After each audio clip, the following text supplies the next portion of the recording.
On lit pour toi.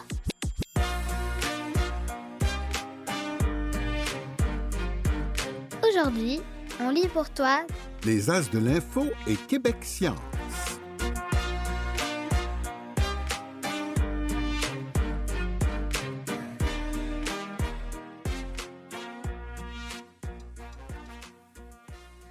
Quand les cours donnent des ailes, des élèves apprennent à piloter un avion en classe. Un texte de Clémence Tessier, paru le 11 juillet 2026 dans les As de l'info. À l'école, tu apprends les maths, le français, les sciences. Mais que dirais-tu si tu pouvais aussi apprendre à piloter un avion? C'est exactement ce que font 8 élèves d'une école secondaire à Yellowknife, dans les territoires du Nord-Ouest. Alors, prêt pour le décollage? Je t'explique. Cette année, à l'école Saint-Patrick, 8 élèves de 16 et de 17 ans ont participé à un nouveau programme. De septembre à juin, ils ont passé la fin de chaque journée chez la compagnie aérienne Sommetair pour apprendre le métier de pilote. D'abord, ils ont appris tout ce qu'il faut savoir sur les commandes et le fonctionnement d'un avion. Ensuite, ils sont passés aux choses sérieuses. Ils ont commencé à voler avec un instructeur. Ils devront accumuler environ 70 heures de vol avant de pouvoir passer leur examen de Transport Canada. Une fois celui-ci réussi, ils obtiendront leur licence de pilote privé, ainsi que leur blouson d'aviation remis pour souligner leurs efforts. Mais ce programme ne sert pas seulement à faire découvrir l'aviation aux élèves. Il vise aussi à former plus de pilotes dans le Nord et à encourager les jeunes à y rester pour travailler plus tard. Pourquoi? Parce que de nombreuses communautés nordiques dépendent de l'avion pour se déplacer et faire venir de la nourriture ou des marchandises. Une passion qui prend son envol. C'est incroyable. C'est mon rêve depuis que je suis tout petit, a confié Leander Dunn, un des élèves qui suit le programme à un journaliste de Radio-Canada. Le jeune homme aime tellement les avions que sa mère et lui ont déménagé à Yellowknife pour qu'il puisse s'inscrire au programme de pilotage. Quand j'étais petit, si je pleurais, mes oncles m'installaient devant l'ordinateur et me faisaient regarder des vidéos d'avions. Ça me calmait tout de suite, se souvient-il. Même chose pour Nicolas Graham, un autre futur pilote de l'école Saint-Patrick. Je viens d'une Première Nation, près de Hay River, une ville située dans les territoires du Nord-Ouest. Je n'ai pas eu beaucoup de modèles dans le domaine de l'aviation dans ma vie.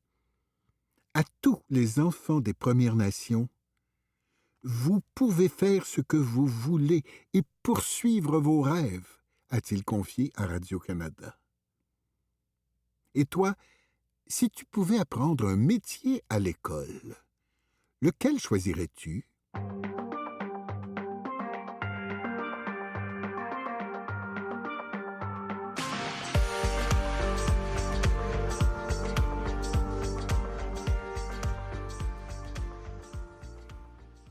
Pathologiste judiciaire.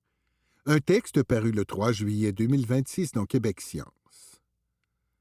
Un corps, des rubans jaunes, des combinaisons blanches, une véritable scène de crime tout droit sortie d'une série policière. C'est aussi le travail des pathologistes judiciaires. En salle d'autopsie puis en laboratoire, ces professionnels réalisent un véritable travail de détective. S'agit-il d'une femme? À quand remonte la mort? Avec quelle arme? En collaboration avec les policiers, ces spécialistes doivent faire parler les morts pour révéler la cause du décès et relever le maximum d'indices pouvant trahir l'identité du meurtrier. Une fois l'enquête bouclée, les pathologistes judiciaires doivent rendre une expertise devant les tribunaux lors du procès.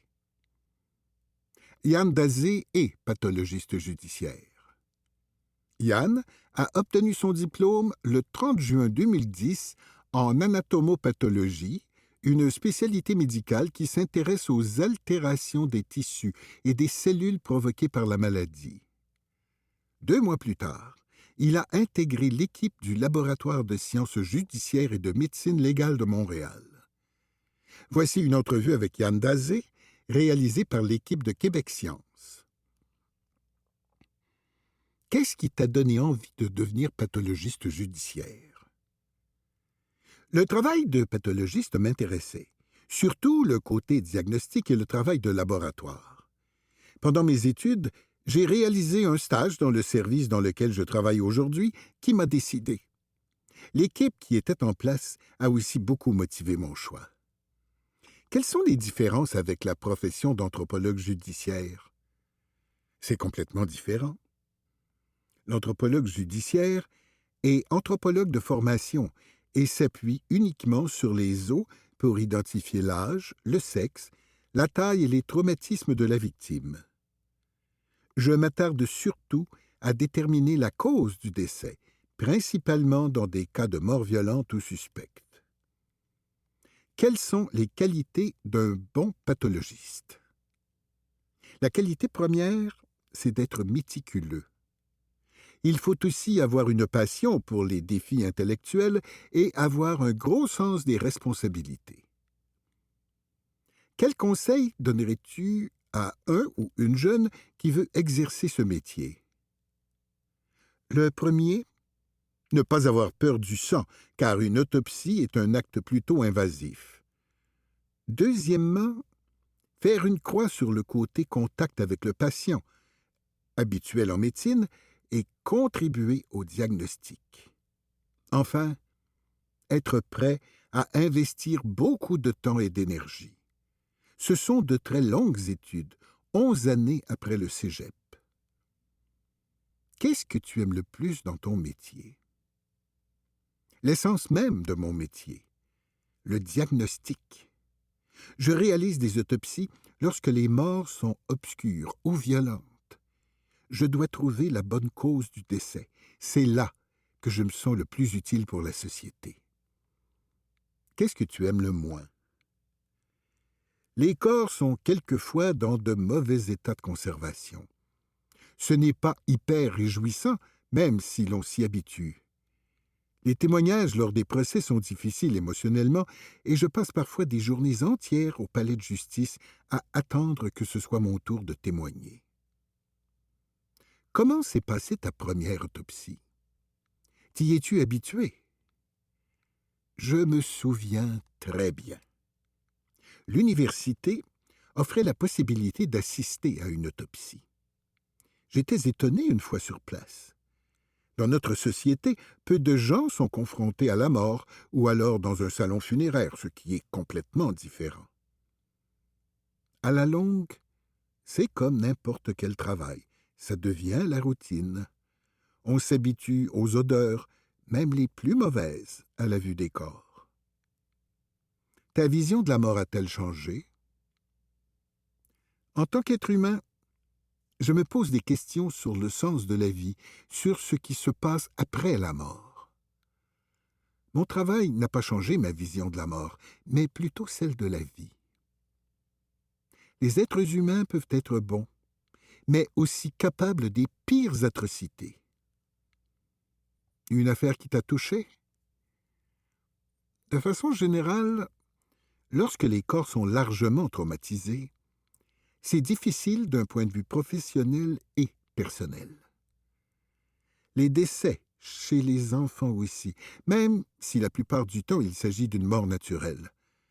Je fais mon travail de façon professionnelle, mais j'essaye de garder une distance. C'est ma façon de réagir au stress lié à mon travail. T'arrive-t-il de penser à tes enquêtes en dehors du travail? Non. J'ai beaucoup de compassion pour les familles, mais j'essaye de ne pas m'y attarder. Les seuls moments où j'emmène du travail à l'extérieur du bureau, c'est lorsque je suis sur le point d'aller témoigner à la cour et qu'il faut que j'apprenne par cœur mon texte. T'est-il déjà arrivé de ne pas boucler une enquête? Oui, absolument. Grosso modo, dans 5% des cas, nous ne sommes pas capables de déterminer la cause du décès car il n'y a pas de trace à l'autopsie à cause de l'état du corps. Il faut alors reconnaître ses limites. Le décès est classé en cause indéterminée. Regardes-tu des séries policières? Sont-elles réalistes? J'en regarde quelques-unes. CSI, Dexter. Ce n'est absolument pas réaliste. Il y a une base scientifique qui peut être factuellement vraie. On parle de l'effet CSI. Lors d'un procès, les citoyens ordinaires sont surpris de nous voir incapables de déterminer la cause du décès ou de savoir si le meurtrier est gaucher ou droitier. Ce n'est jamais le cas dans les séries. Penses-tu qu'elles peuvent avoir une influence sur les criminels? Non, absolument pas. Pour réaliser le crime parfait, il vaut mieux avoir passé un séjour en prison plutôt que de regarder ces séries. Journée type. Une journée dans la vie de Yann. Yann est un lève-tôt. Vers 5h30, quand la plupart des gens dorment encore, il rédige déjà des rapports d'autopsie et regarde au microscope des tissus prélevés lors de précédentes autopsies. Il recherche des tissus cancéreux sur des organes vitaux comme le cerveau, les poumons, qui pourraient avoir entraîné la mort. À 7h, il rencontre le coroner et prend connaissance des cas pour lesquels on a demandé une autopsie. Il enchaîne à 8h avec une réunion avec les 4 autres pathologistes et 2 agents de liaison. Après s'être partagé le travail avec ses collègues, Yann commence l'autopsie vers 9h. Aujourd'hui, il s'agit d'un homme décédé depuis 2 semaines retrouvé à son domicile. Aucune trace d'effraction ni de blessure. Au bout d'une demi-journée, Yann n'a pas encore réussi à déterminer la cause de la mort. Il réalise des prélèvements qu'il va ensuite envoyer pour des analyses toxicologiques ou la recherche de maladies. Mais, contrairement aux séries policières, les résultats ne seront prêts que dans quelques semaines. En attendant, le corps va pouvoir être remis à la famille. Quelquefois, une autopsie peut l'occuper pendant une journée entière. Vers 16h, Yann peut rentrer chez lui. Une vingtaine de fois par an, il est appelé à témoigner en cours. Étude. Le parcours académique de Yann. Yann a obtenu un DEC général en sciences de la nature au Cégep Antique à Montréal. Il a ensuite été accepté en médecine et a réalisé son doctorat pendant 5 ans à l'Université Laval. Avec le diplôme de médecin en poche, Yann ne pouvait pas encore pratiquer. Il a opté pour une résidence en anatomopathologie de 5 ans à l'Université Laval. Il a réalisé des stages en lien avec sa spécialité en médecine, en chirurgie, puis en pathologie, notamment judiciaire, pendant 2 mois dans le service dans lequel il travaille actuellement. Pour pouvoir travailler au laboratoire de sciences judiciaires et de médecine légale, il a passé un concours gouvernemental qui lui donne maintenant le statut de fonctionnaire. Il a été ensuite formé en interne. Au Cégep, DEC en sciences, 2 ans. À l'université, les personnes candidates doivent d'abord réaliser une maîtrise en sciences d'une durée d'1 an avant de faire un doctorat de premier cycle en médecine.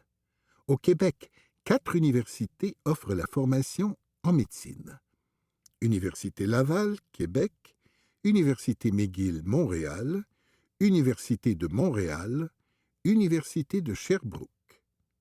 Chaque formation comprend une période de pré-externat et d'externat pendant lesquelles les personnes étudiantes réalisent des stages pratiques. Il faut avoir fait une surspécialité en dehors du Québec pour exercer en tant que pathologiste judiciaire.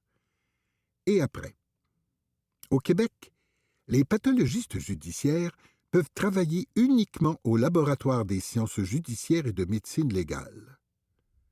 Et toi, quelle profession voudrais-tu apprendre?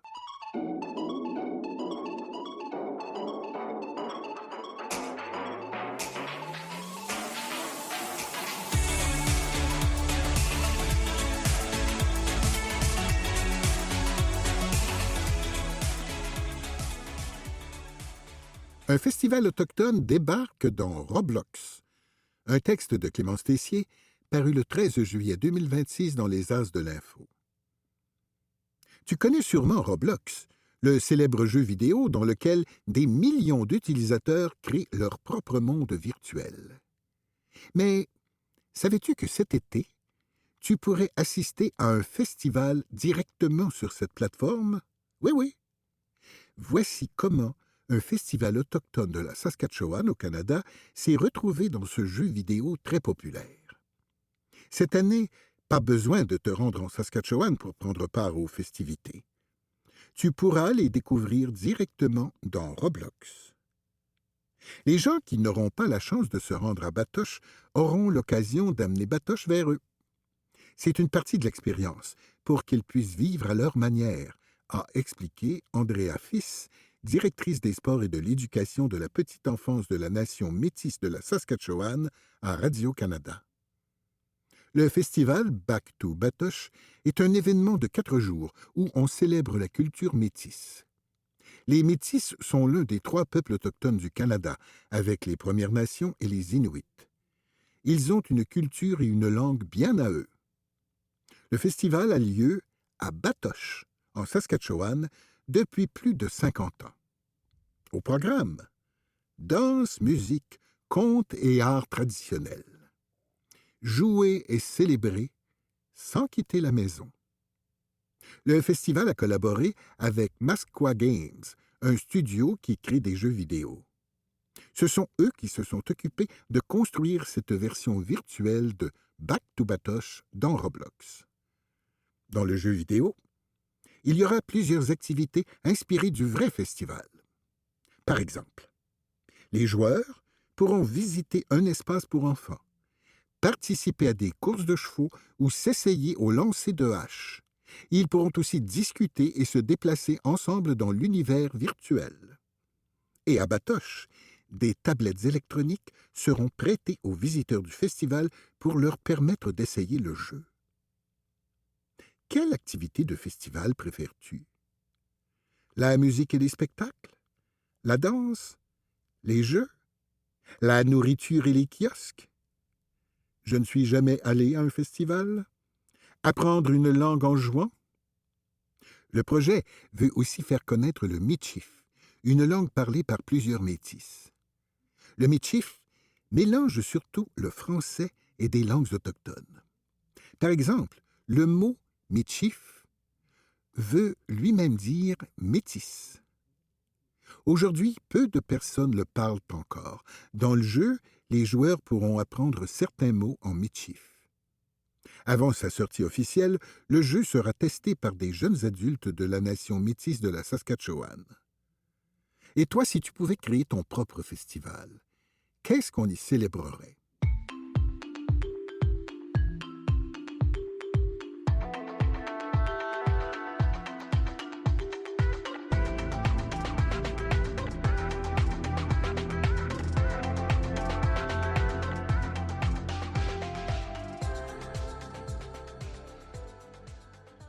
Profession technicien dentaire.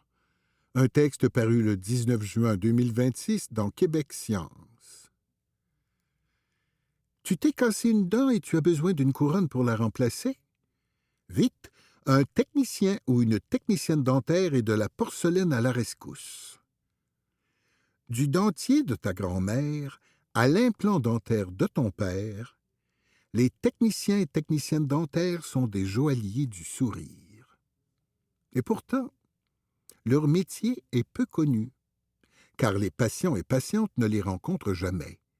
Ce sont les dentistes ou les denturologistes qui effectuent les essayages.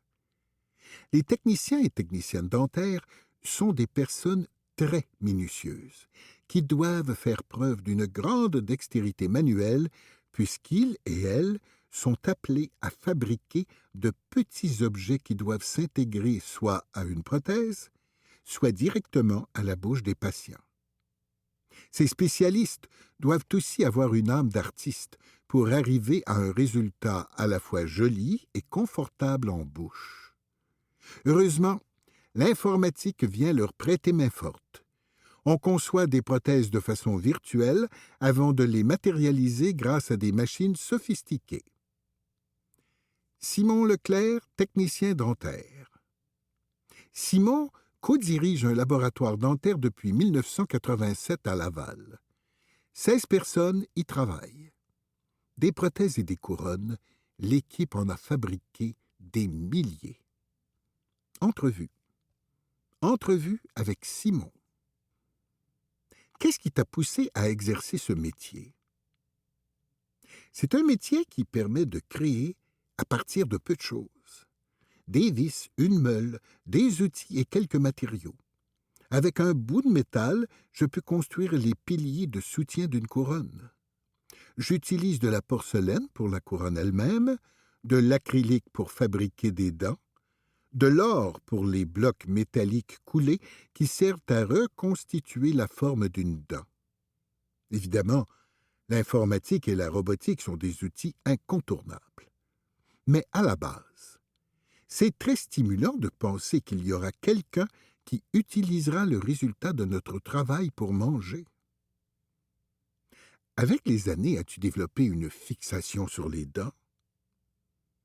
Au début, il faut avouer que la curiosité et aussi le désir de voir les différences d'une bouche à l'autre font en sorte que les dents deviennent un peu une obsession. Mais cela s'atténue avec le temps. Combien de temps cela prend-il pour fabriquer un dentier? Environ 6 heures suffisent à fabriquer un dentier, que nous appelons prothèse complète amovible. En laboratoire, sauf s'il est peu conventionnel. Si le menton du patient est plus avancé que la normale, par exemple, et que sa bouche ferme moins bien, il arrive que le temps nécessaire soit plus long. Y a-t-il des problèmes de dents impossibles à réparer en laboratoire? Certainement. Il y a des gens qui attendent trop longtemps avant de consulter leur dentiste ou leur denturologiste. Par exemple, si quelqu'un porte une prothèse depuis 20 ou 30 ans, les tissus des gencives s'affaissent et il devient très difficile d'en reconstruire une nouvelle parce qu'elle ne peut tout simplement plus tenir en place. Certaines maladies des gencives ou des dents trop abîmées peuvent aussi compliquer le traitement. Mais il y a plusieurs possibilités de nos jours et on réussit souvent à trouver une solution comme la chirurgie. Raconte-nous une anecdote amusante. Un jour, un chauffeur de taxi, qui venait prendre possession d'une prothèse pour un dentiste, a été terrifié d'entrer dans le laboratoire. Il a fallu la lui apporter dehors, emballée dans une boîte et dans un sac pour qu'il accepte de la prendre. Il était convaincu que nos prothèses étaient fabriquées avec des dents de mort. Une expérience traumatisante? Réparer une prothèse vieille de 40 ans et mal entretenue, voilà qui peut parfois être traumatisant. Cœur sensible, s'abstenir. Journée type. Une journée dans la vie de Simon. Simon arrive à son laboratoire à 8 heures. Il commence par dresser la liste du matériel qui doit être livré à ses clients dentistes avant la fin de la journée. Il rencontre ensuite ses collègues de travail afin de déterminer l'échéancier du jour et de discuter des cas problèmes, c'est-à-dire les prothèses ou autres pièces en construction qui posent des difficultés techniques. Ils essaient de trouver ensemble des solutions car le métier s'exerce en équipe et les forces et les spécialités de chacun et chacune sont mises à contribution. Vers 10 heures, il rencontre son associée, Marilyn, afin de prendre certaines décisions administratives pour le laboratoire et échanger quelques conseils techniques sur les prothèses en cours de fabrication.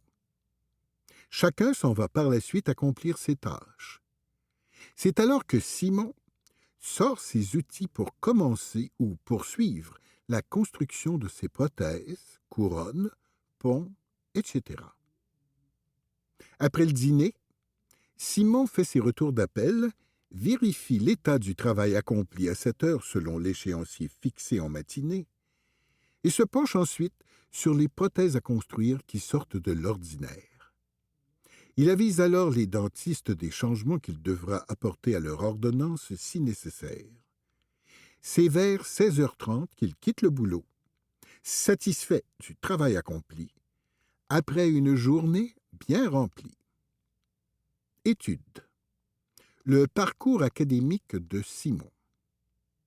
Simon a fait ses études au Collège Édouard-Montpetit à Longueuil, le seul cégep qui propose cette formation au Québec. Au cégep, DEC en technique dentaire, 3 ans. Note. Lors de l'entrée au cégep, il faut acheter ses propres instruments de travail qui serviront durant toutes les études et lors de l'entrée sur le marché du travail.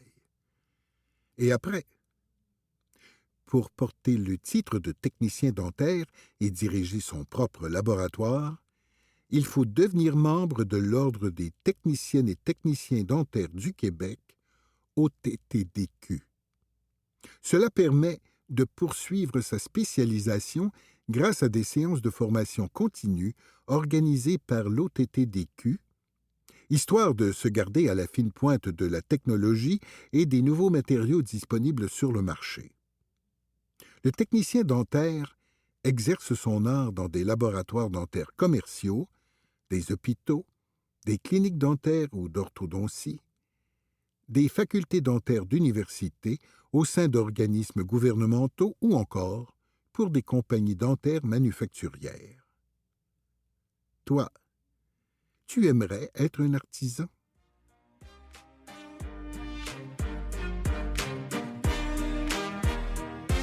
C'était Gilbert. À une prochaine lecture.